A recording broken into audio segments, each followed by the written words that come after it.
Hello and again welcome you all on APS classes. और आज हम बीएससी पार्ट 3 के कॉम्प्लेक्स एनालिसिस पेपर का जो चैप्टर 1 है उसके एमसीक्यू लेके आपके सामने प्रस्तुत हैं। और इस चैप्टर में कैसे कैसे एमसीक्यू बन सकते हैं, उन एमसीक्यू को हम कैसे सॉल्व करेंगे, ये पूरा मैं इस वीडियो में आपको बताने वाला हूँ। सबसे पहले जो है हम कुछ थोड़ा सा बेसिक कॉन्सेप्ट लेके चलते हैं कॉम्प्लेक्स नंबर का, और उसके बाद इन क्वेश्चंस पे हम वर्क करेंगे। तो अगर हम बात करें तो आपको बहुत अच्छे से पता है कि कॉम्प्लेक्स नंबर को हम जेड से रिप्रेजेंट करते हैं। Z is equal to x plus I y होता है, ठीक है। जैसे जैसे थियरी होती जाएगी इससे रिलेटेड एमसीक्यू आपको मैं सॉल्व कराता जाऊँगा। तो यहाँ पर z equal to x plus I y होता है, जहाँ पर एक्स को आप बोलते हो real part of complex number and y is called imaginary part of complex number.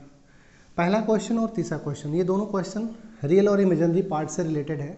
तो हम थोड़ा सा पहले थ्योरी पर वर्क करेंगे, और जैसे ही थ्योरी आपको समझ में आ जाएगी हम क्वेश्चन को सॉल्व कर लेंगे, ठीक है। आपको एक प्रॉपर अंडरस्टैंडिंग मिलेगा, और जो भी आपको मैं इस लेक्चर में प्रोवाइड करने वाला हूँ क्वेश्चन या फिर थ्योरी, वो सारे के सारे जो है नोट्स फॉर्मेट में आप डिस्क्रिप्शन बॉक्स से डाउनलोड कर सकते हो।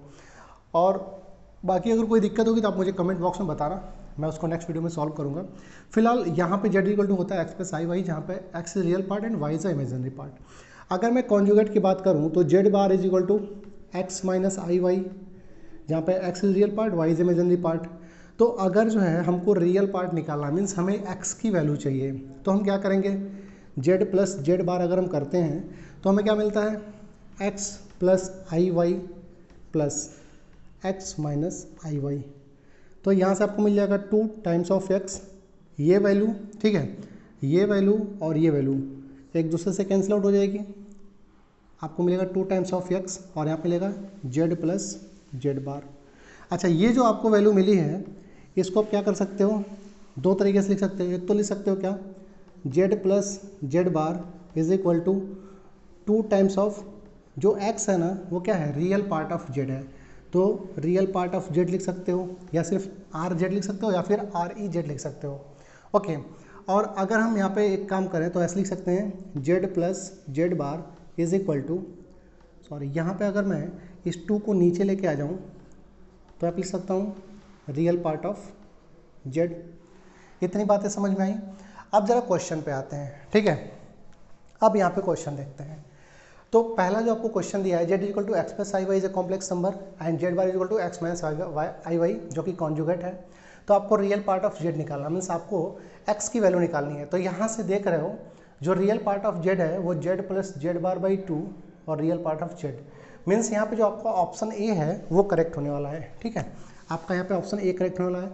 और अगर हम बात करें तो ये क्वेश्चन जो है पीजीटी एग्ज़ाम 2011 में पूछा है, ठीक है। और ऑलमोस्ट जो है आपके कई सारे जो अच्छे पब्लिकेशंस के बुक हैं उसमें ये ऑब्जेक्टिव क्वेश्चन आपको मिलेगा। अगर हम थर्ड क्वेश्चन की बात करें तो यहाँ पर एक ऑप्शन दे रखा है, z plus z bar is equal to real part of 2 times of real part of z. आपको ये वैल्यू मिला है, तो इसमें जो है ऑप्शन ए आपका करेक्ट हो जाएगा, मीन्स पहले और तीसरे क्वेश्चन में दोनों ऑप्शन करेक्ट हो गए। अच्छा, अब थोड़ा सा हम वर्क करेंगे सेकेंड क्वेश्चन के ऊपर, बट सेकेंड क्वेश्चन सेम इसी लॉजिक पे है, ठीक है। सेकेंड क्वेश्चन में आपको रियल पार्ट निकालना है, तो चलो सेम लॉजिक से, मतलब अभी जो आप थियोरेटिकल काम किए हो ना, आपने जो थियोरेटिकल यहाँ पे अप्रोच किया है, सेम थियोरेटिकल अप्रोच पे आपको क्या करना है, अब एप्लीकेशन यूज करना है फॉर दिस पर्टिकुलर क्वेश्चन, ठीक है। तो चलो करते हैं इस क्वेश्चन को। अच्छा, उम्मीद करते हैं कि अब तक आपको ये क्वेश्चन समझ में आया होगा। मैं बिल्कुल यहाँ पे आपको एक स्टैंडर्ड चीज़ें बता रहा हूँ, आपको मान चल रहा हूँ कि आपको कॉम्प्लेक्स नंबर नॉर्मली आता है, ठीक है। और कोई अभी मैंने कुछ बहुत बड़ा चीज़ नहीं बताया, नॉर्मल सी बातें बताई। अच्छा, यहाँ पे आपको दे रखा है कॉम्प्लेक्स नंबर दे रखा है क्या, 1 plus i whole square upon 3 minus i, okay. आपको रियल पार्ट निकालना है, तो फर्स्ट ऑफ ऑल इसको सॉल्व कर लेते हैं। तो अगर हम सॉल्व करेंगे तो ए प्लस बी का whole square is equal to a square plus b square plus 2ab format से क्या मिलेगा आपको, ए का स्क्वायर बी का square plus 2 times of a b upon 3 minus i, okay. अब यहाँ से अगर सॉल्व करते हो तो पहला तो प्लस 1 है और आई स्क्वायर इज इक्वल टू -1 और प्लस का 2i अपॉन 3 माइनस आई। यहाँ दोनों वैल्यू आपको कैंसिल आउट हो जाएगी, आपको फाइनली मिलेगा 2i अपॉन 3 माइनस आई। अब यहाँ से हम क्या करेंगे, कॉम्प्लेक्स कंजुगेट से मल्टीप्लाई कर देंगे अगर न्यूमरेटर डिनोमिनेटर में, तो आपको मिल जाएगा 3 प्लस आई अपॉन 3 माइनस आई, सॉरी 3 प्लस आई अपॉन 3 प्लस आई। अब आपको यहाँ से क्या मिलेगा, 2i इंटू 3 डेट इज आपको मिलेगा क्या 6i, 2 3 6i और प्लस 2i का स्क्वायर और अपॉन 3 3 9 और a square minus B square minus I का स्क्वायर। आपको फाइनली क्या मिल जाएगा, यहाँ से देखो 6i और देखो आई स्क्वायर की वैल्यू -1 तो -2 अपॉन 9 प्लस 9 और आई स्क्वायर इक्वल टू -1 तो माइनस और माइनस +1 तो मिल जाएगा आपको 6i -2 अपॉन 10। रियल पार्ट लिखोगे तो -2/10 मिलेगा और इमेजिनरी पार्ट प्लस आई कर लो 6/10 मिलेगा। तो रियल पार्ट तो यही हुआ ना -2/10 डेट इज -1/5। अब देखो यहाँ पे इस ऑप्शन में 1/5 है, 1/3 है, -1/3 है, नन ऑफ दिस, तो ये ऑप्शन करेक्ट हो जाएगा। उम्मीद करते हैं आपको क्वेश्चन नंबर 2 भी समझ में आ गया होगा। आप एक बार वीडियो को पॉज करके और चाहो तो क्वेश्चन को सॉल्यूशन फॉर्मेट एक बार देख सकते हो कि किस तरीके का सॉल्यूशन मैंने आपको दिया है और ये क्वेश्चन आपको समझ में आ रहा है कि नहीं आ रहा है। ठीक है, अगर कोई भी दिक्कत हो तो आप मुझे कमेंट बॉक्स में बताइए। ठीक है, उम्मीद करते हैं पहला, दूसरा और तीसरा तीनों क्वेश्चन आपको समझ में आ गया होगा। अब जरा हम चौथे क्वेश्चन पे थोड़ा सा अप्रोच करते हैं कि फोर्थ क्वेश्चन क्या होगा। ठीक है, फोर्थ क्वेश्चन क्या होगा इसे हम लोग एक बार अप्रोच करते हैं। अच्छा, यहाँ से एक चीज़ और देखेंगे, क्वेश्चन नंबर जो 3 है ना, इसमें अभी बी और सी ये दोनों का दोनों पार्ट आपका रह गया है। ओके, तो एक बार हम थियरी फिर से स्टार्ट करते हैं वो वाली। यहाँ पे ऑल द एबव होना चाहिए ऑप्शन, जो सी वाला क्वेश्चन है यहाँ पे आपको ऑप्शन जो है ऑल द एबव मिलेगा। फिलहाल हम लोग का क्वेश्चन नंबर जो है 1 हो चुका है, 2 हो चुका है, 3 पे वर्क कर रहे हैं। तो एक बार ज़रा और भी ऑप्शन को चेक कर लेते हैं। जैसे मान लो अपने पास क्या है, z इज इक्वल टू क्या है x प्लस आई वाई है and z bar is equal to क्या है x माइनस आई वाई है। आपने अगर z प्लस z बार किया है तो आपको क्या मिल रहा है, ये कैंसिल आउट होकर 2 टाइम्स ऑफ x मिल रहा है, that is z plus z bar is equal to 2 times of real part of z, ये मिला।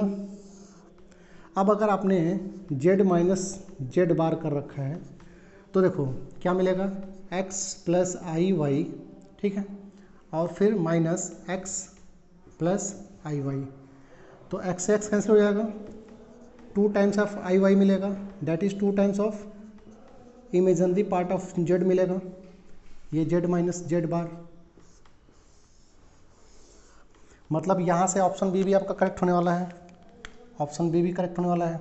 और ऑप्शन सी दिया है कि अगर z इक्वल टू जेड बार हो, ठीक है, अगर आपका z इक्वल्स जेड बार है ना, तो इसका मतलब ये है कि प्योरली इमेजिनरी की बात करना है। अगर आपको z इक्वल टू जेड बार मिल जाए तो if and only if z is purely real number, मतलब ये वाला पार्ट अगर हम ढक दें, जैसे मान लो यहाँ पे जो डिफरेंस क्रिएट हो रहा है ना, plus I y minus i y, अगर मैं इसको ऐसे ढक दूँ तो z equal to x and z bar is equal to x, मतलब ये और ये दोनों आपस में बराबर तब होंगे जब इमेजिनरी पार्ट को हम हटा दें, मतलब कि z is 100% pure complex number. ठीक है, तो यहाँ पे ऑप्शन सी पे आपका करेक्ट होगा। तो ओवरऑल आप बोल सकते हैं कि option D is correct, all of the above correct. ठीक है, बोल सकते हैं क्वेश्चन नंबर 3 आपका हो गया। उम्मीद करते हैं क्वेश्चन 3 आपको समझ में आया होगा। अभी तक सब समझ में आ रहा है, कोई दिक्कत किसी को? उम्मीद करते हैं ये भी क्वेश्चन सबको समझ में आया होगा। अब जो है हम क्वेश्चन नंबर 4 की तरफ अप्रोच करते हैं और जैसे ही क्वेश्चन 4 होगा फिर हम क्वेश्चन 5 करेंगे और भी आपके लिए जो है मैंने 3-4 क्वेश्चन और रखे हैं। ठीक है, तो अगर जो है हम बात करें क्वेश्चन 4 की, तो देखो एक चीज़ तो साफ जाहिर है ना, इस चैप्टर में आपको क्या करना है, 2 चीज़ें हैं आपके साथ, एक तो real part of complex number, imaginary part of complex number, और जो सबसे अच्छा कॉन्सेप्ट यहाँ पे आने वाला है वो है आर्गूमेंट। आर्गूमेंट अगर आपका तैयार हो गया तो यहाँ से एक क्वेश्चन तो मिलना ही मिलना है। अगर एमसीक्यू फॉर्मेट का पेपर होगा तो आर्गूमेंट से एक क्वेश्चन जरूर आएगा। फिलहाल हम क्वेश्चन नंबर 4 की बात करेंगे। तो आपको पता है कि अगर आपके पास कोई कॉम्प्लेक्स नंबर Z1 है जिसकी value a plus i b है और कोई कॉम्प्लेक्स नंबर Z2 है जिसकी value c plus i d है, तो Z1 is equal to Z2 तभी होता है ना जब आपको a is equal to B मिल जाए, sorry a is equal to C मिल जाए and B is equal to D मिल जाए, इफ़ एंड ओनली इफ होता है।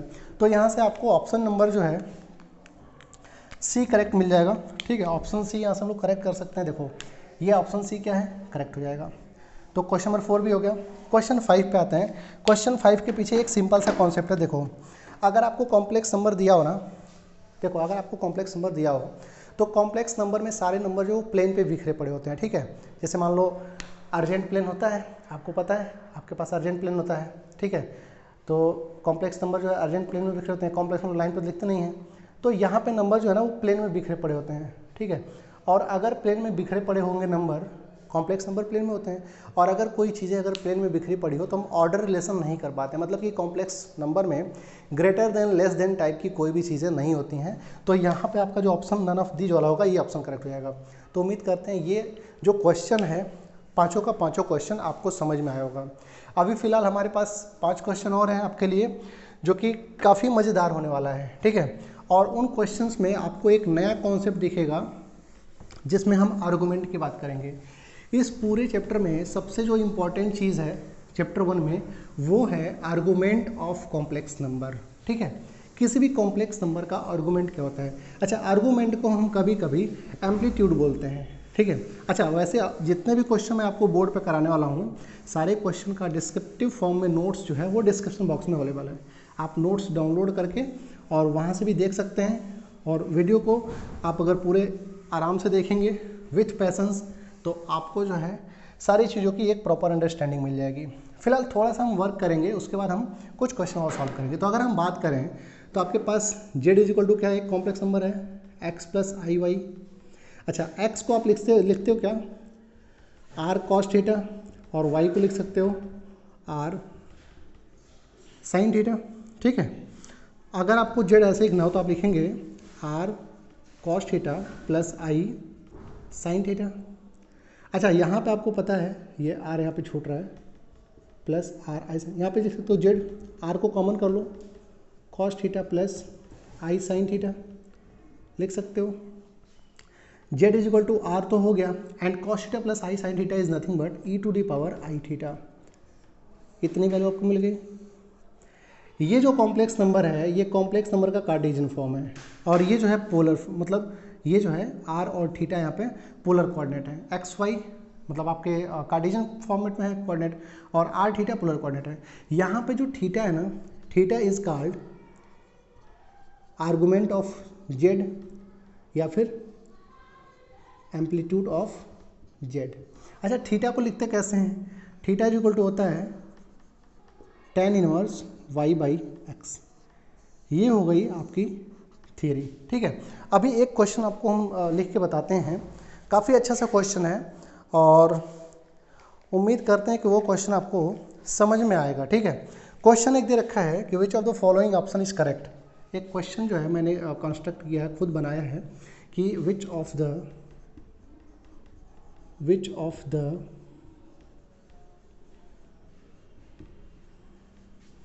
फॉलोइंग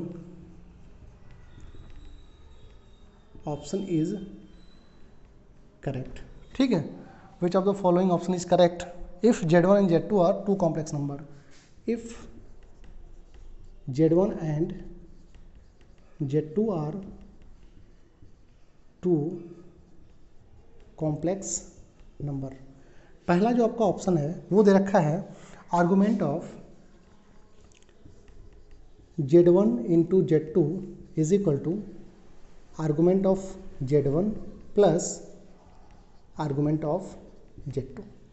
जो आपका ऑप्शन बी है वो दे रखा है argument of z1 upon z2 is equal to argument of z1 minus argument of z2। जो तीसरा आपका ऑप्शन है वो दे रखा है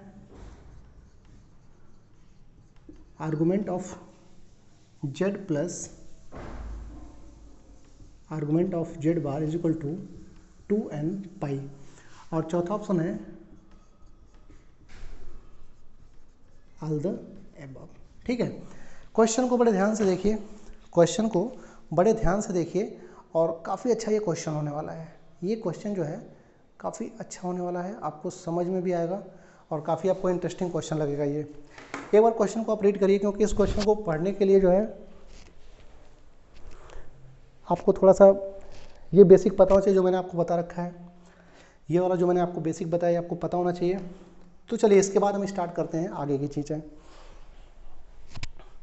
हम ये मान के चल रहे हैं कि आपको यहाँ तक समझ में आ गया कि z equal to r e पर पावर आई थीटा है, तो थीटा इज आर्गूमेंट या एम्पलीट्यूड। ठीक है, चलो अब हम स्टार्ट करते हैं इसके आगे की कहानी।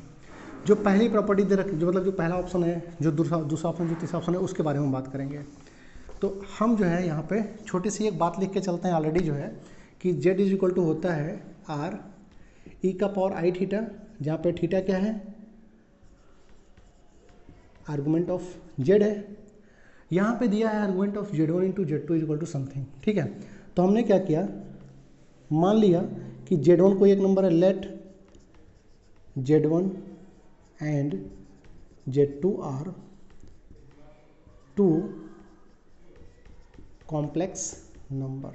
ठीक है, सच डैट कैसे कैसे हैं, z1 इज इक्वल टू है आर ई का पावर आई थीटा, ठीक है, r1 ई का पावर आई थीटा 1, और z2 इज इक्वल टू क्या हो जाएगा, r2 ई का पावर आई थीटा 2। ठीक है, बात समझ में आ रही है। अब यहाँ से अगर हम देखें आगे जो है, तो आगे आपको क्या करना है, देखो यहाँ पे argument of z1 is equal to क्या है, थीटा 1 है इस पर्टिकुलर रूल से, और यहाँ पे अगर हम आर्गूमेंट ऑफ z2 की बात करेंगे तो क्या मिल जाएगा, थीटा 2 मिल जाएगा। अब हम पहले वाले ऑप्शन पे आते हैं। The very first option is what, argument of z1 into z2। ठीक है, चलिए भाई हम लिखेंगे आर्गूमेंट ऑफ, देखो z1 की जो वैल्यू है वो क्या है, r1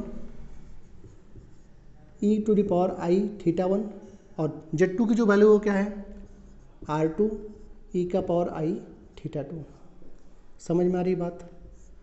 अब देखो बड़े आराम से देखना, argument of r1 into r two जाएगा, r1 इंटू आर टू जाएगा, और ई का पावर आई, देखो और अगर बेस बराबर हो तो पावर ऐड हो जाते हैं, तो आई थीटा 1 प्लस आई थीटा 2, तो हम आई को कॉमन कर लें तो लिख सकते हैं क्या, यहाँ पे आई को कॉमन कर लेंगे और थीटा 1 प्लस थीटा 2। ठीक है, इतनी बात समझ में आई। अब देखो यहाँ पे एक बड़ी मज़ेदार बात यह है कि जब आपका z इज इक्वल टू क्या है, आर ई का पावर आई थीटा, मतलब आप क्या लिख रहे हो यहाँ पे, आप लिख रहे हो आर्गूमेंट ऑफ z का मतलब क्या, मतलब कि z की वैल्यू क्या ओवरऑल, आर ई का पावर आई थीटा। तो ये जो ऊपर पावर है ई का, जो पावर है थीटा, ठीक है, जो थीटा पावर है वही आपका आर्गूमेंट है। तो यहाँ पे जो पावर है क्या है, थीटा 1 प्लस थीटा 2 है, तो आप लिख सकते हो थीटा 1 प्लस थीटा 2। और जो थीटा 1 है, इस थीटा 1 की वैल्यू कितनी है, आर्गूमेंट ऑफ z1, और थीटा 2 की वैल्यू कितनी है, आर्गूमेंट ऑफ z2। तो अब ये बताओ, argument of z1 into z2 is equal to argument of z1 plus z2, जो आपको ऑप्शन ए दिया है। ये समझ में आ रहा है कि नहीं, करेक्ट हो गया, बताइए इतनी बातें समझ में आई, करेक्ट हो गया। अब देखो इसके बाद जो है हम सेकेंड ऑप्शन पे अप्रोच करेंगे। ठीक है, आपका जो सेकेंड ऑप्शन दिया है वो कुछ इस प्रकार से है। यहाँ पे सेकेंड ऑप्शन इज, ऑप्शन इसको मिटा दें। अब जो है सेकेंड ऑप्शन लेके चलते हैं। तो सेकेंड ऑप्शन क्या दे रखा है, argument of z1 upon z2। ठीक है, आर्गूमेंट ऑफ z1 की वैल्यू है r1 ई का पावर आई थीटा 1 अपॉन r2 ई का पावर आई थीटा 2। आपको पता लिख सकते हैं argument of r1 upon r2, ठीक है चलता रहेगा। यहाँ ई पे पावर आई कर लो और थीटा 1 माइनस थीटा 2 कर लोगे, थीटा 1 माइनस थीटा 2। ठीक है, अब जो है सेम प्रोसेस, अगर यहाँ पे थीटा है तो क्या है, argument of E, R E पे पावर आई थीटा, तो थीटा इज आर्गूमेंट। तो अगर यहाँ पे आर्गूमेंट इसका निकाल रहे हैं तो जो यहाँ पावर ई का जो पावर है आई के साथ जो मल्टीपल में है, मतलब कि theta 1 minus theta 2 is the answer for argument of this particular quantity. और थीटा 1 की वैल्यू कितनी है, argument of z1 minus argument of z2। तो यहाँ पे ऑप्शन बी भी करेक्ट होने वाला है। समझ में आ रहा है, argument of Z1 S argument of Z2। अब देखो इसके आगे जो है, जो थर्ड ऑप्शन है उसके बारे में बात करते हैं। जो थर्ड ऑप्शन है हम लोग उसके बारे में बात करते हैं। थर्ड ऑप्शन में जो है ऑप्शन ए को, इस थर्ड ऑप्शन में ऑप्शन ए को एज एप्लीकेशन लेके चलेंगे हम लोग। तो फिलहाल ये ऑप्शन बी हो गया आपका। अब हम ऑप्शन सी पे ऊपर चर्चा करेंगे। ऑप्शन सी की अगर हम बात करें, ठीक है, वेरी इंपॉर्टेंट क्वेश्चन यहाँ पे दिया है, argument of Z plus argument of Z bar. ठीक है, चलो यहाँ से लिख सकते हो क्या, argument of Z into Z bar लिख सकते हो, क्योंकि यहाँ पे प्लस है। ठीक है, यहाँ पे प्लस है तो ये इंटू में कर दिया, तो प्लस को हमने इंटू में ले लिया। अब यहाँ पे लिख सकते हो क्या, आर्गुमेंट ऑफ जेड की वैल्यू आर ई का पावर आई थीटा, जेड बार की वैल्यू आर ई का पावर माइनस आई थीटा। यहाँ से हो जाएगा आर्गुमेंट ऑफ आर का स्क्वायर ई पे पावर आई theta, positive negative cancel out हो जाएगा। और जब भी आपको यहाँ पे आर स्क्वायर मिल जाए तो उसकी वैल्यू होती है 2n पाई। ठीक है, ये जब हम आपको, फिलहाल इसको लर्न कर लीजिए, जब आपको हम कॉम्प्लेक्स नंबर पूरा डिटेल में पढ़ाएंगे ना, तो आपको हम पूरा ब्रांच कट पढ़ाएंगे, ब्रांच पॉइंट पढ़ाएंगे, सारी बातें उसमें स्पष्ट होंगी। फिलहाल अभी आपके लिए एक रिजल्ट के टाइप में इसको याद कर लीजिए। तो फिलहाल यहाँ पर हम लिख सकते हैं all the above option are correct. देखो इस पर्टिकुलर क्वेश्चन को कराने का मतलब सिर्फ इतना था कि मैं ये तीनों पॉइंट आपका क्लियर करना चाहता था। ठीक है, समझ में आई मेरी बात। अब इसके बाद एक क्वेश्चन और हम लोग करेंगे, 2 क्वेश्चन और कर लेते हैं अच्छा सा, फिर हम लोग वीडियो को कंप्लीट करेंगे। ठीक है, तो उम्मीद करते हैं कि ये क्वेश्चन आपको काफ़ी अच्छे से समझ में आया होगा। अगर आपको वीडियो अच्छे से समझ में आ रहा है, क्वेश्चंस अच्छे से समझ में आ रहे हैं, तो आप जो है लाइक तो कर ही सकते हैं। ठीक है, तो please like the video and subscribe the channel, और ज़्यादा से ज़्यादा शेयर करें। ठीक है, वीडियो को आप अपने दोस्तों से शेयर करिए ताकि उनको ये आइडिया लगे ना कि किस तरीके से हमें जो है कॉम्प्लेक्स एनालिसिस के MCQ क्वेश्चन को किस तरीके से डील करना है। चलो आगे एक क्वेश्चन और हम लिखते हैं, अच्छा सा क्वेश्चन है। ठीक है, उसमें हम आर्गूमेंट के ऊपर चर्चा करेंगे। एक क्वेश्चन नोट करते हैं। ठीक है, 2 क्वेश्चन फिलहाल एक साथ नोट करेंगे। पहला क्वेश्चन है आर्गूमेंट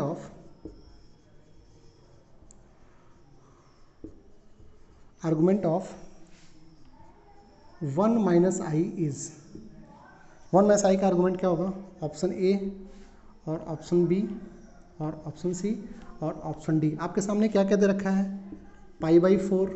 ठीक है, फिर 3π/4 और फिर -3π/4 और फिर 5π/4। ठीक है, और एक क्वेश्चन और हम आर्गूमेंट का लेके चलेंगे।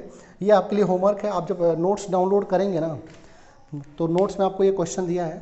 ठीक है, 2 क्वेश्चन आपको मैं प्रैक्टिस के लिए दे दूंगा, तो आप नोट्स डाउनलोड करेंगे, वहाँ से आपको मिल जाएगा। अब देखो आर्गूमेंट की हम बात करेंगे 1 + i, तो आपके पास क्या है, z = 1 - i है। ठीक है, सॉरी 1 + i बोल दिया मैंने, 1 - i है। तो अगर इसको हम कंपेयर करेंगे, comparing with z = x + iy, तो आपको x = 1 मिलेगा, y = -1 मिलेगा।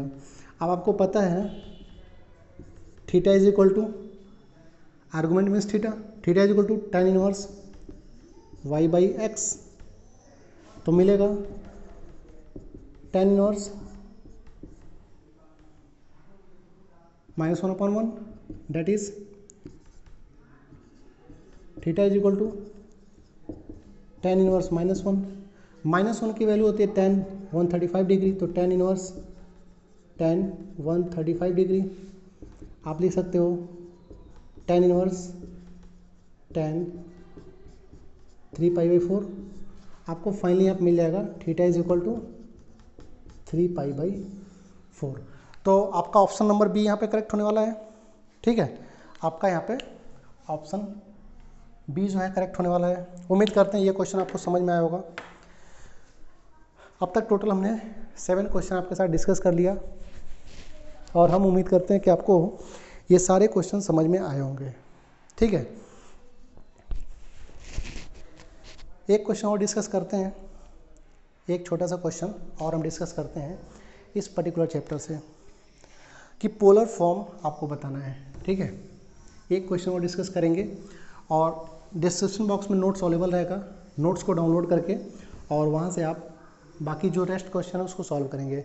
3 से 4 क्वेश्चन आपको मैं सॉल्व करने के लिए होमवर्क दे रहा हूँ। ठीक है, एक क्वेश्चन और देखते हैं, ये काफ़ी इंपॉर्टेंट क्वेश्चन है, कई बार पूछा हुआ है अदर यूनिवर्सिटी में। ठीक है, कि polar form of the complex number, polar form of the complex number क्या दिया है, -5 + 5i इज व्हाट।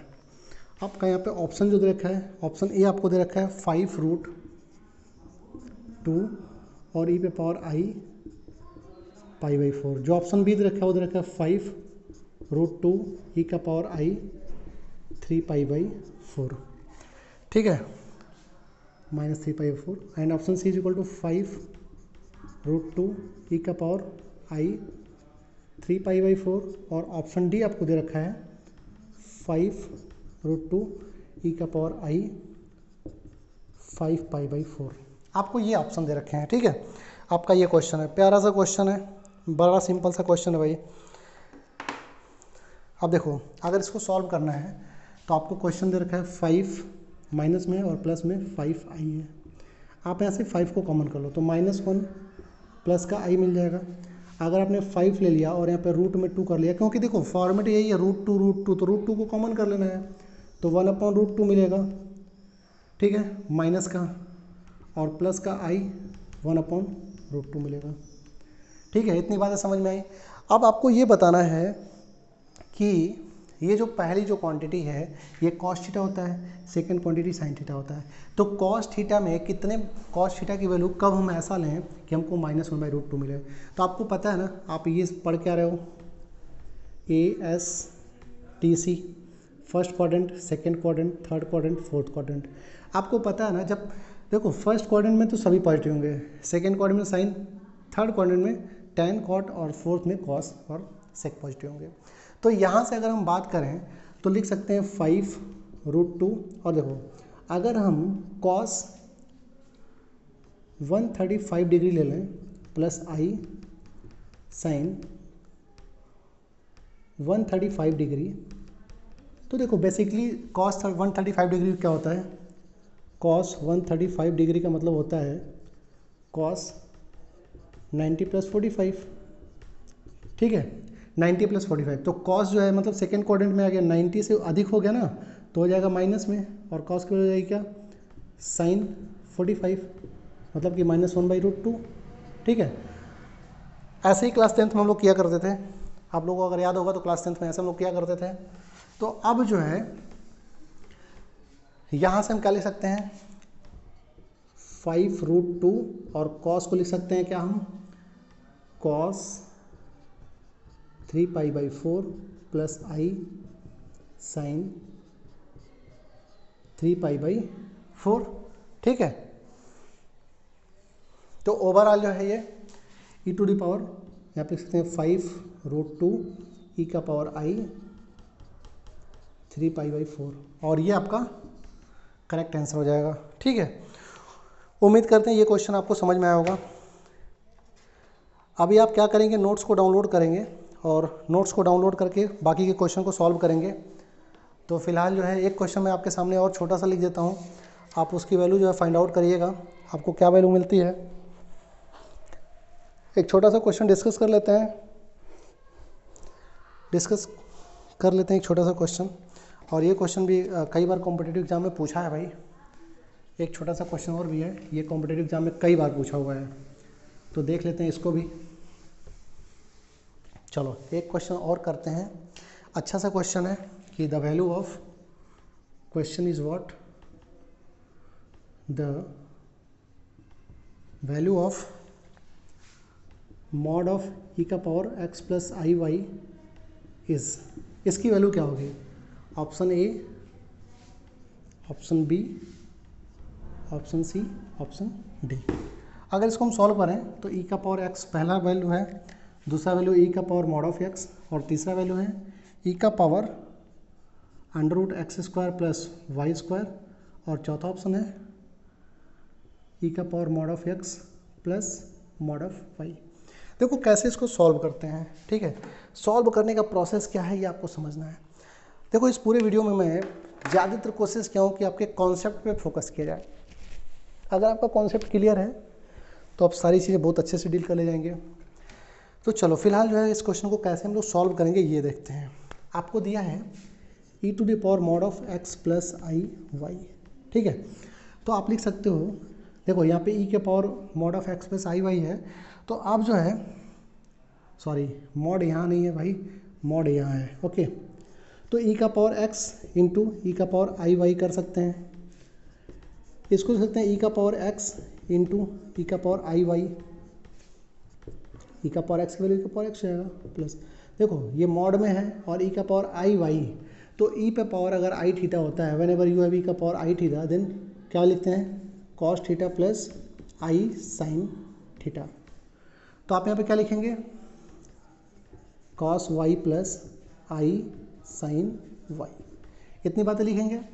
अब जो है ई का पावर एक्स तो रहेगा, और अगर आपको पता ना कोई चीज़ मॉडुलस में होती है, मतलब अगर आपको ऐसे मिला कॉस थीटा प्लस आई साइन थीटा, अगर आपको ऐसे मॉडुलस में है, तो मॉडुलस का मतलब ये होता है ना कि आपको क्या करना है cos square theta plus sine square theta. जैसे अगर आपको मैं मॉड ऑफ जेड बोलता हूँ तो आप क्या करते हो mod of x plus I y, value क्या होती है under root x square plus y square, ये होता है ना। तो सेम पैटर्न पर इसको लेके चल रहे हैं, तो cos square theta plus sine square theta that is 1, तो ओवरऑल वैल्यू 1 आने वाली है। तो इसकी वैल्यू जो आप लिखेंगे वो क्या लिखेंगे under root cos square Y plus sine square Y, ठीक है, इज इक्वल टू 1। तो E to the power X into 1 that is E to the power X, और यहाँ पे आपका ऑप्शन ए करेक्ट हो जाएगा। उम्मीद करते हैं ये क्वेश्चन भी आपको समझ में आया होगा, ठीक है। तो देखो ओवरऑल इस पूरे वीडियो में मैंने आपको नियर अबाउट 8 to 9 क्वेश्चन शायद मैंने सॉल्व करा दिए हैं, और आप जो है डिस्क्रिप्शन बॉक्स में जाके नोट्स को डाउनलोड करेंगे तो वहाँ से आपको नियर अबाउट 3-4 क्वेश्चन अभी मैंने अनसॉल्व रखे हैं जो आपको सॉल्व करना है। तो ये रहा पहला जो चैप्टर है आपका कॉम्प्लेक्स नंबर, उस पर जितने भी MCQ बन सकते थे मैंने कोशिश किया, सारे MCQ को बनाया और आपके सामने उसको सॉल्व भी किया, आपको एक बेसिक अंडरस्टैंडिंग दी। सेकेंड जो हमारा वीडियो होगा वो पूरा का पूरा कॉम्प्लेक्स एनालिसिस का जो दूसरा चैप्टर है उस पर बेस्ड होगा, और चैप्टर का नाम है एनालिटिक फंक्शन। और एनालिटिक फंक्शन के साथ साथ मैं थोड़ा सा प्रीवियस कॉन्सेप्ट को डिस्कस करूंगा जिसमें हम लोग बात करेंगे डिफरेंशिएबिलिटी की, बिकॉज अगर जो है डिफरेंशिएबिलिटी का कॉन्सेप्ट क्लियर होगा तभी आप एनालिटिसिटी पढ़ पाएंगे, ठीक है। तो नेक्स्ट वीडियो में मिलते हैं एनालिटिक फंक्शन के सारे MCQ के साथ, तब तक के लिए Jai Hind, okay bye, take care everyone.